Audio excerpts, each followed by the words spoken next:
Hiya, my name is Sumayyah. I am half Welsh, half Libyan. I have grown up internationally, mostly in the Middle East, the Gulf, while being brought up in the UK.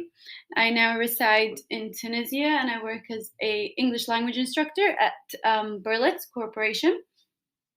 I used to be an SEN EAL teaching assistant alongside a cover supervisor at a British international school here. I am doing this course because I'd like to excel further in my career by using the skills that I have and the skills that I will gain from this course to be able to work in schools in the UK and gain my QTLS afterwards.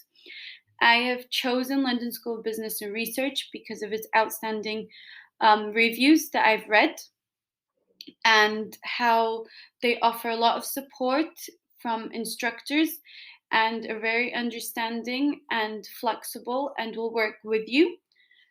That is why I have chosen it. And yes, bye-bye.